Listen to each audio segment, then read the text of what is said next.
আসসালামু আলাইকুম। আজকে অনেক খুশি খুশি লাগতেছে, কারণ আজকে আমার একটা নতুন আবারও গরু কিনে নিয়ে আসা হবে। বাড়িতে যখন নতুন কোনো কিছু একটা আনার কথা চলে, তখন নিজেকে অনেক খুশি লাগে যে কখন জিনিসটা আনবে, কখন দেখব সে কেমন হবে, সে কতটুকু হবে, অনেক কিছু জানার আগ্রহ থাকে। তাই আমারও অনেক খুশি লাগতেছে।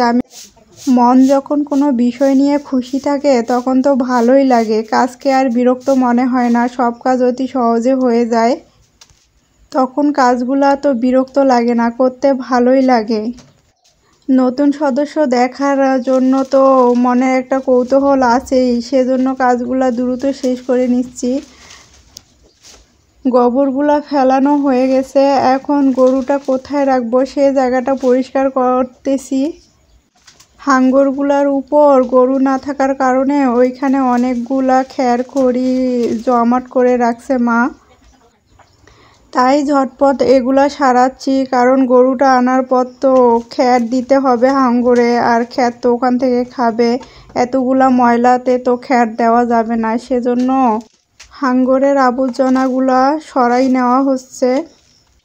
কম গরু থাকার কারণে সবগুলা হাঙ্গরে খড়ি রেখে ব্লক করে রাখছে। এখন তো আল্লাহর রহমতে ধীরে ধীরে গরু বাড়ানো হবে, তাই হাঙ্গর থেকে সবগুলো আবর্জনা সরাচ্ছি। এই কাঠের চৌকিটার উপর ছাগলগুলা ছিল, ছাগলরা উপরে থাকতে বেশ পছন্দ করে, নিচে যতটা থাকতে ওরা পছন্দ করে না, তার থেকেও উপরে থাকতে বেশ পছন্দ করে। তাই ভাবলাম যে চৌকিটা উপরে রাখি না নিচে রাখি, অবশেষে উপরেই রাখা হলো। যাই হোক, কথা বলতে বলতে আমাদের নতুন সদস্যের জায়গাটা পরিষ্কার হয়ে গেছে, আল্লাহর রহমতে সেও এখন চলে এসেছে। তার জায়গাটাকে তাকে বাঁধা হচ্ছে।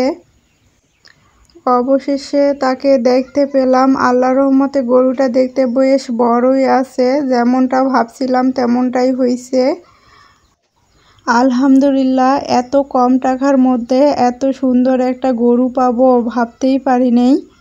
গরুটা ছিল ক্রস গরু, গরুটা নেওয়া হয়েছে আরিয়া গরু।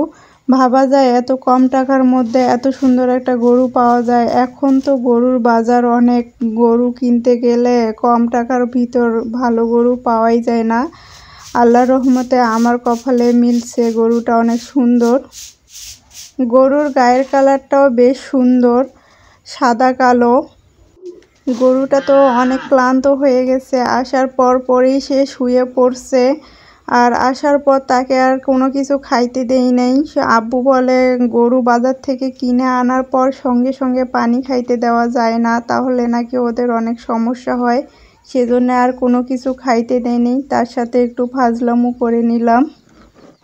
গরুটা বেশ শক্তিশালী ছিল, তার সাথে তো পারাই যাচ্ছে না। যাই হোক, তার সাথে ফাজলামো করতে করতে এদিকে দুপুর পেরিয়ে যাচ্ছে, আমার ছাগলের খাওয়ার সময় হয়ে গেছে। আজকে ছাগলদের আর কোনো কিছু খাওয়াবো না, অনেকগুলা বাসায় আম থাকার কারণে আমগুলা নষ্ট হয়ে যাচ্ছে। তাই ভাবলাম আজকে আম ওদের কেটে দেই, আমগুলা খাচ্ছে। একটা কাঁঠালও আছে, সেই কাঁঠালটাও কেটে দিব, সুন্দরভাবে তারা আমগুলা খায়।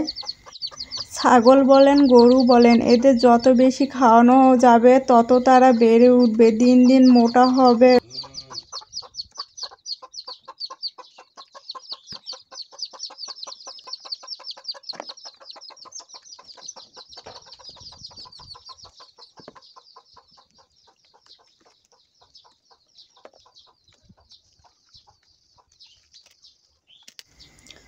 ছোট ছোট বাচ্চা তো, তাই ছোট ছোট করে ছিঁড়ে দিতেছি যেন তারা খাইতে পারে সুন্দরভাবে, গলায় না লাগে খাওয়ার সময়।